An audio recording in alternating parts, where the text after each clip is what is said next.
Sim. E aí que entra, a gente fala, né, que os nossos trabalhos se dialogam, né, e se integram.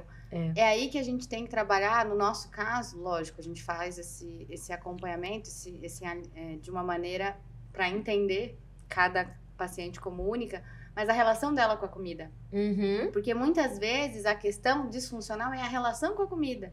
Uma compensação de prazer, né? Pela questão da imagem que ela tem de si mesma, então ela acaba entendendo a comida como algo que ela se presenteia, ou, né, tô muito feliz, mereço comer, tô muito frustrada, mereço comer, ou tem uma questão da autoestima que acaba se relacionando com a comida de maneira disfuncional.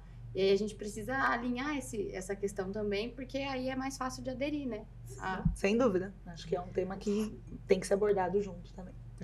A medicina chinesa vê um pouquinho como massa, então é uma massa formada na região pélvica.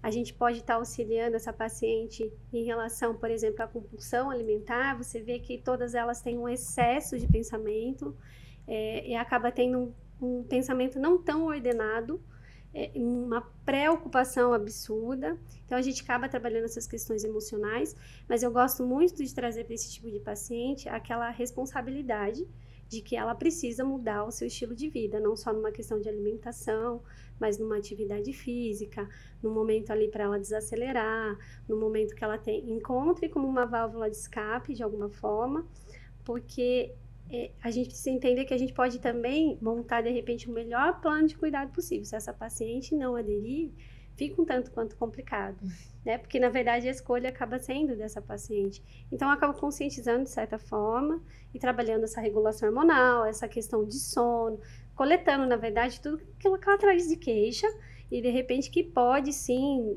montar estratégias, ou, de repente, fazer pequenos ajustes que vai fazer totalmente diferença na vida dela, por exemplo. Na vida mesmo, na né, Fá? vida. E isso é legal, assim, são mudanças que, ok, inicialmente é radical, mas que dá para elas carregarem para a vida. E assim, quantas vezes a gente tem pacientes que voltam aqui já com os bebezinhos no colo, né?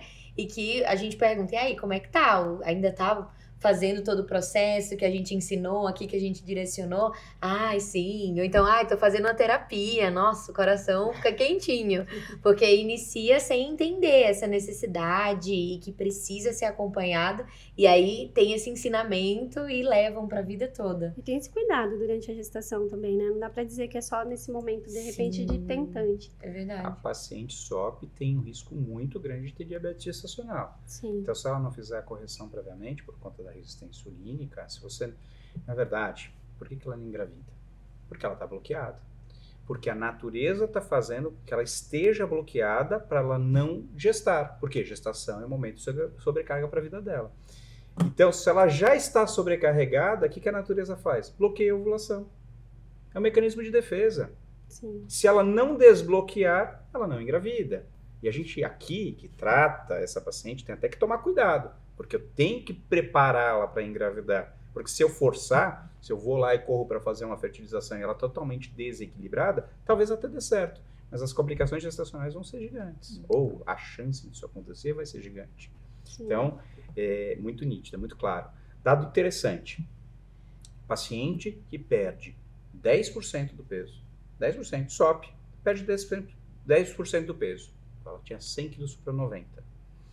Essa paciente, metade dessa, ou um pouco mais, passa, acho que é 70%, aliás, passa a ciclar.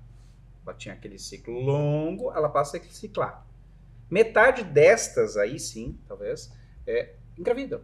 Ou seja, pelo menos um terço das pacientes, quando perde 10% do peso, 10% não é uma coisa tão grande assim, Não.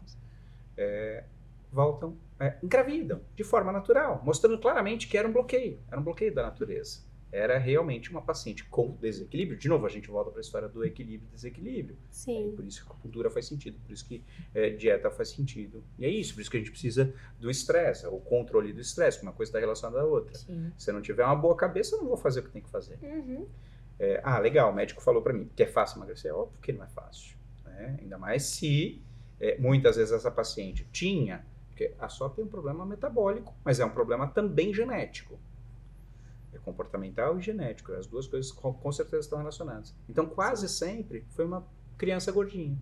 A criança gordinha vai ter uma dificuldade gigante para emagrecer, muito maior do que quem não era gordinho e se tornou obeso depois. Então, é isso, é difícil, não é fácil. São 20 anos, são 30 anos de uma paciente que teve uma condição, um comportamento totalmente fora. E quase sempre quando a gente vai para a família, temos obesos na família, temos diabéticos na família, temos hipertensos na família. Sim. Então, mostrando, temos ali comportamentos e genética muito difícil. E olha que cruel. Essa mulher tem 35 anos, ela tem 90 quilos e ela tem SOP. Uma outra mulher que não tem SOP, tem 90 quilos, tem 35 anos, essa com SOP vai ter uma dificuldade muito maior para perder peso. Ela tem que fazer o dobro do esforço para perder peso. Então é cruel mesmo. Por quê? Sim. Porque tem uma questão hormonal muito importante. De novo, ela olha para o lado e ela se irrita com os exemplos que ela tem, porque ela pega uma mulher que não tem síndrome dos ovários policísticos, que tem 120 quilos, ela tem 90, e essa engravidou, e ela não. E aí, de novo, a gente volta. Toda vez que a gente vai e olha para o lado, é muito complicado.